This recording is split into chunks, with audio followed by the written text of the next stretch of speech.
जय श्री राम, जय श्री हनुमान।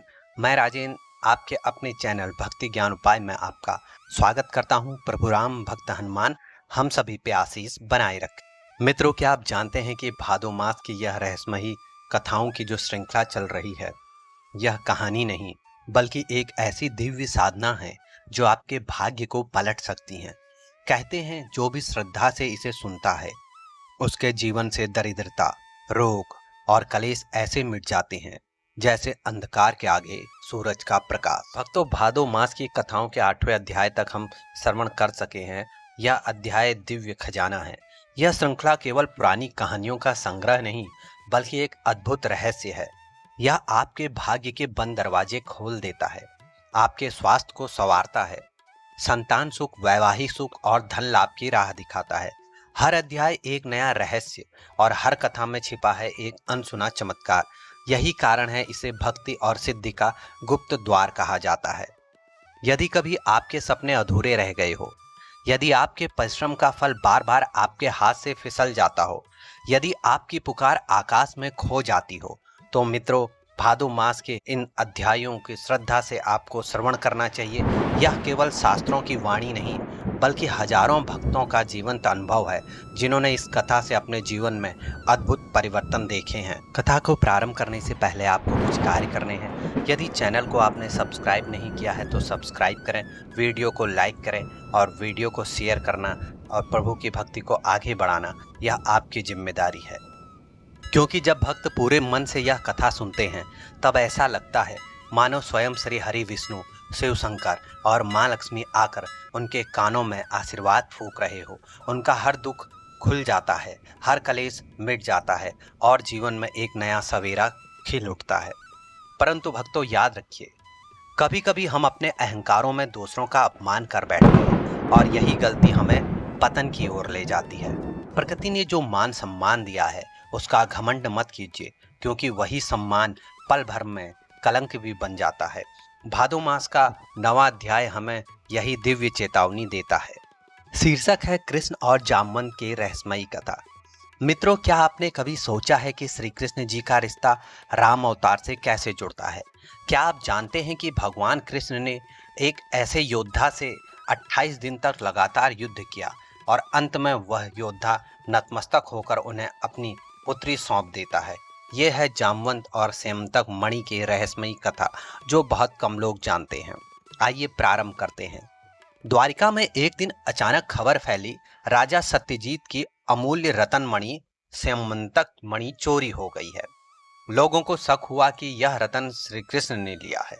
भक्तों, सोचिए, भगवान पर ही चोरी का आरोप, लेकिन कृष्ण मौन रहे, मुस्कुराते रहे, क्योंकि उन्हें पता था कि सत्य सामने आएगा। श्री कृष्ण ने निश्चय किया कि वे मणि खोजेंगे और सच्चाई सबको बताएंगे और उनकी यात्रा शुरू होती है। मणि को खोजते खोजते वह एक गुफा में पहुंचते हैं। वहां उनका सामना जामवन से हुआ। हाँ, आप सही समझे, यह वही जामवन है जो त्रेता युग में प्रभु श्री राम का सहयोगी और महाबली योद्धा था। जामवंत ने जब श्री कृष्ण को देखा तो उसने समझा कि कोई चोर मणि लेने आया है। बस फिर क्या था, एक भयंकर युद्ध छिड़ गया। धरती कांप रही थी, पर्वत टूट रहे थे, गर्जना ऐसी कि मानो आकाश फट पड़े। यह युद्ध 28 दिन और 28 रातें बिना रुके, बिना थके कृष्ण और जामवंत का संग्राम चलता रहा। ना कोई पीछे हटा, ना कोई थका। सोचिए जरा, कौन ऐसा योद्धा जो 28 दिन तक भगवान कृष्ण से टक्कर ले सके? क्या यह साधारण कथा हो सकती है या फिर इसके पीछे कोई गहरा रहस्य छुपा है? आखिर जामवंत थककर चौंक उठे। उन्होंने ध्यान से कृष्ण को देखा और बोले, ये तो वही शक्ति है, वही तेज, वही आभा। अरे, ये तो मेरे प्रभु राम ही हैं जो द्वापर में कृष्ण रूप में अवतरित हुए। तुरंत जामवंत ने सिर झुका दिया, सेमंतक मणि कृष्ण जी को सौंप दी और अपनी पुत्री जामवती को भी विवाह हेतु भगवान को अर्पित कर दिया। मित्रों, इस कथा से हमें यह रहस्य समझ में आता है, राम और कृष्ण दो नहीं बल्कि एक ही हैं।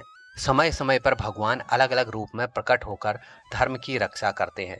तो बताइए भक्तों, क्या आप मानते हैं कि हर युग में ईश्वर हमें पहचान दिलाने के लिए कोई ना कोई लीला करते हैं? नीचे कमेंट में जय श्री कृष्ण अवश्य लिखें। अध्याय 10 विदुरानी का केले का छिलका शीर्षक है। मित्रों, आप ये तो जानते हैं कि भगवान श्री कृष्ण हर भक्त के प्रेम को स्वीकार करते हैं, लेकिन क्या आप जानते हैं कि एक बार भगवान ने केले का छिलका खाया था, और वो भी इतना आनंद लेके मानो अमृत पी रहे हो। अरे, छिलका भी भगवान को प्रिय हो सकता है। हाँ, ये कथा है विदुरानी और उनके प्रेम की, एक ऐसी गुप्त कथा जो आपको भक्ति का असली रहस्य समझा देगी। समय था महाभारत का, जब श्री कृष्ण हस्तिनापुर पहुंचे। दुर्योधन ने बड़े ठाट बाट से भोज का निमंत्रण दिया। सोने चांदी के बर्तन, स्वादिष्ट व्यंजन, नाच गान, लेकिन कृष्ण वहां नहीं गए। भक्तों, क्या सोच रहे हो? भगवान क्यों नहीं गए? क्योंकि वहां अहंकार था, दिखावा था और प्रेम नहीं था। कृष्ण सीधे पहुंचे विदुर जी के छोटे से घर में। विदुर कौन थे? आपको याद है? धृतराष्ट्र के मंत्री, धर्मात्मा और कृष्ण के सच्चे भक्त। विदुर जी तो उस समय घर पर नहीं थे। घर पर अकेली थी उनकी पत्नी विदुरानी। और जैसे ही कृष्ण जी ने द्वार पर कदम रखा, विदुरानी की आंखों में आंसू छलक पड़े। उनके मुख से एक भी स्वर नहीं निकल रहे थे। वह सोच भी न सकी कि द्वारिका के भगवान हस्तिनापुर छोड़कर उनकी छोटी सी कुटिया में कैसे आ गए। वह हड़बड़ा गई और हड़बड़ाहट में वह रसोई में दौड़ी। जल्दी जल्दी केले ले आई, पर प्रेम में डूबी विदुरानी ध्यान ही नहीं दे पाई। केले छीलते समय फल फेंक देती थी और छिलके को भगवान को परोस देती थी। और आश्चर्य देखिए, श्री कृष्ण मुस्कुराते हुए आनंद लेके वो छिलके खाते रहे, मानो उनके लिए यही सबसे मधुर भोजन हो। भाइयों और बहनों, सोच कर देखिए, क्या भगवान को केले चाहिए थे? क्या उन्हें राजभोग चाहिए था? नहीं, उन्हें चाहिए था सिर्फ प्रेम, वो भाव जिसमें भक्ति की गहराई हो। अब आप खुद बताइए, अगर भगवान आपके घर अचानक आ जाएं, तो आप क्या परोसेंगे? रसोई का भोजन या अपने हृदय का प्रेम? इसी बीच विदुर घर लौटे। उन्होंने देखा उनकी पत्नी तो केले का फल फेंक रही है और छिलके कृष्ण को खिला रही। वो घबरा गए। अरे देवी, आप क्या कर रही हैं? विदुर दौड़कर फल उठाने लगे। भगवान ने विदुर को इशारा करके रोक दिया और मुस्कुरा कर कहा, विदुर, ये छिलके ही मेरे लिए अमृत है। तुम्हारी पत्नी ने जो भाव से दिया, वह समस्त लोगों के राजभोग से भी अधिक मधुर है। मित्रों, इस कथा से हमें एक अद्भुत रहस्य समझ में आता है। भगवान को भोग नहीं, भाव चाहिए। वो छिलका हो या सूखी रोटी, अगर प्रेम से दिया जाए तो कृष्ण उसे दिव्य प्रसाद बना देते हैं।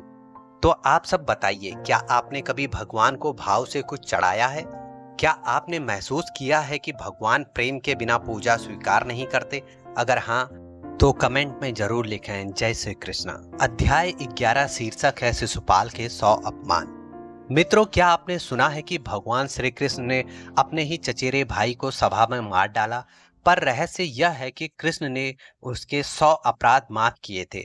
आखिर ऐसा कौन था वो जिसने भगवान की क्षमा की सीमा पार कर दी? आइए जानते हैं शिशुपाल और कृष्ण की रहस्यमयी कथा। कथा की शुरुआत होती है शिशुपाल के जन्म से। शिशुपाल का जन्म हुआ तो उसके शरीर पर 3 आंखें और 4 हाथ थे। और इस प्रकार का बालक देखते माँ भयभीत हो गई और उसी समय आकाशवाणी हुई, यह दोष उसी समय मिटेगा जब इस बालक को जिसकी गोद में रखा जाएगा वही इसका अंत करेगा। जैसे ही भगवान श्री कृष्ण ने शिशुपाल को गोद में लिया तो उसके अतिरिक्त आंख और हाथ गायब हो गए। परंतु तभी उसकी माँ ने विनती की, हे कृष्ण, ये तो मेरा पुत्र है, वचन दो कि तुम इसके कुछ अपराध क्षमा करोगे। कृष्ण ने करुणा से कहा, माँ, मैं इसके 100 अपराध क्षमा करूंगा, पर 101वां अपराध इसका अंत होगा। समय बीतता गया, शिशुपाल बड़ा हुआ और उसका हृदय अहंकार से भर गया। जहां भी कृष्ण का नाम आता वो अपमान करता। वो दुर्योधन का मित्र था और हमेशा पांडवों का विरोध करता था।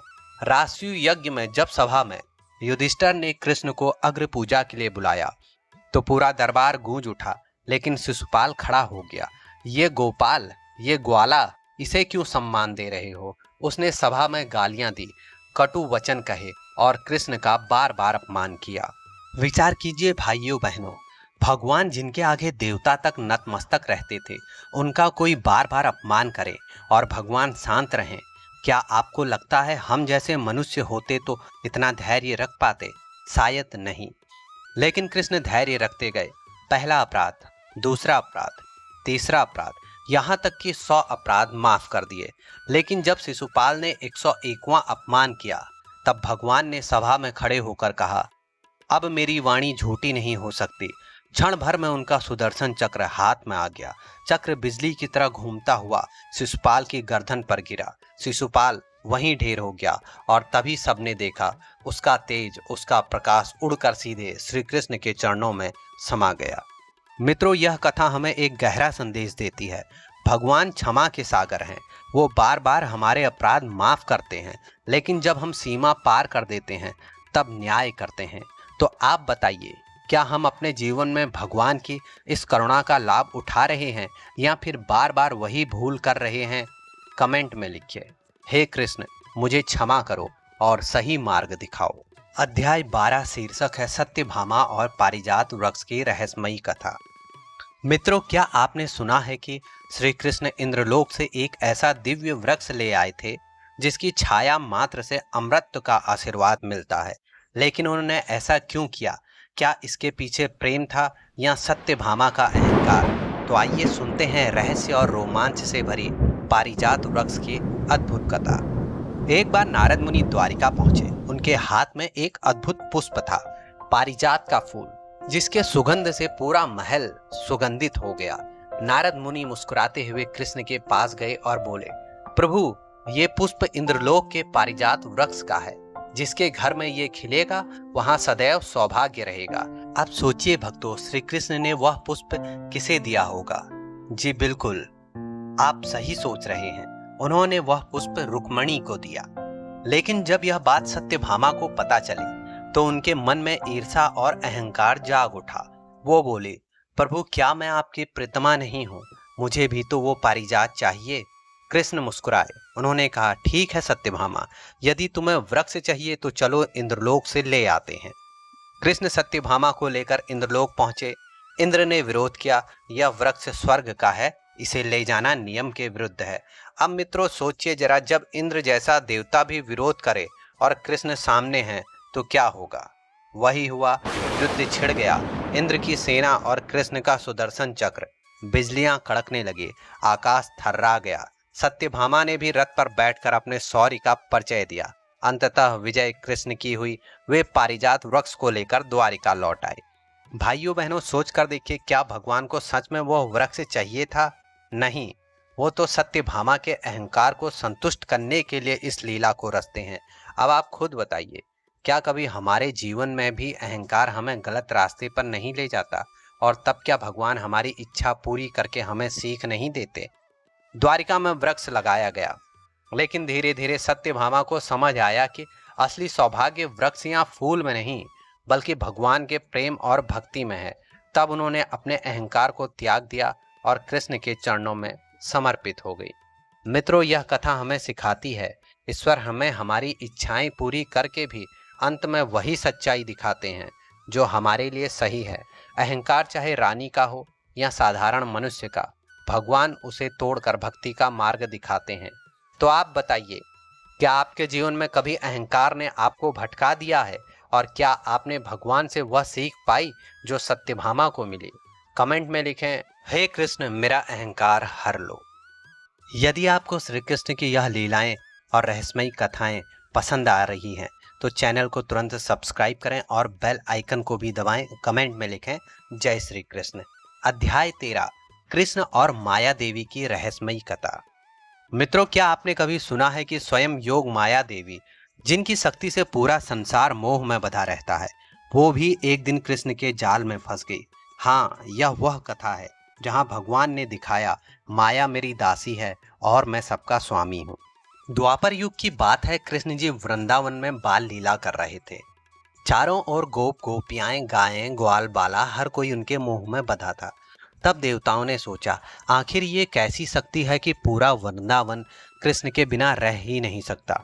उन्होंने जाकर योग माया से पूछा, हे देवी, आप तो सभी को मोह में बांधती हैं, पर यह कैसी लीला है जहां आप भी कृष्ण की इच्छा से काम कर रही हैं?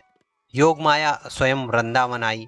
उन्होंने देखा, नन्हा कृष्ण मिट्टी खा रहा है, माँ यशोदा डांट रही हैं, कृष्ण रो रहे हैं। माया हंस पड़ी, ये कैसा भगवान है जो माँ से डांट खाता है और आंसू बहाता है? लेकिन तभी कृष्ण ने पलटकर माया की ओर देखा। उस मासूम नजर में ऐसा आकर्षण था कि स्वयं माया देवी मंत्रमुग्ध हो गई। वो सोचने लगी, मैं तो सबको मोह में बांधती हूँ, पर ये बालक तो मुझे ही अपने मोह में बांध रहा है। विचार कीजिए भाइयों बहनों, जो शक्ति देवताओं तक को वश में कर ले, वो भी कृष्ण की मुस्कान के आगे हार गई। तो फिर हम जैसे साधारण मनुष्य भला उनके प्रेम से कैसे बच सकते हैं? अब आप बताइए, क्या आपने कभी महसूस किया है कि कृष्ण की लीलाओं में डूबते ही दुनिया का मोह पीछे छूट जाता है? माया देवी ने कृष्ण से विनती की, प्रभु मैं तो आपकी दासी हूँ। आपके एक इशारे से ब्रह्मांड मोह में बदता है और आपके एक संकेत से मुक्त हो जाता है। कृष्ण ने मुस्कुराकर कहा, देवी यही तो मेरी लीला है। संसार को मोह मैं दिखाता हूँ और भक्ति की मार्ग से उसी मोह को तोड़ भी देता हूँ। मित्रों, इस रहस्यमयी कथा से हमें सीख मिलती है कि माया कितनी भी प्रबल क्यों ना हो, अगर हृदय में कृष्ण का नाम है तो हर बंधन टूट जाता है। तो आप सब कमेंट में लिखिए, हे कृष्ण मुझे मोह और माया से मुक्ति दे और अपनी भक्ति में बांध ले। और हाँ, अगर यह गुप्त कथा आपको दिल को छू गई है तो इसे दूसरों के साथ जरूर साझा करें। कथा की श्रृंखला को यहीं विराम देते हैं। जल्द ही मिलेंगे नई कड़ी के साथ नई वीडियो में। यदि आप पहली बार इस चैनल पर आए हैं तो भक्ति ज्ञान उपाय चैनल को अभी सब्सक्राइब करें, बेल आइकन को दबाएं ताकि हर नई कथा का आशीर्वाद आपको सबसे पहले मिले। इस वीडियो को लाइक करें और उस व्यक्ति तक पहुंचाएं जो दुखों से मुक्ति या मनोकामना की पूर्ति की तलाश में है। और कमेंट करें, राधे राधे, जय श्री कृष्णा, जय श्री राम।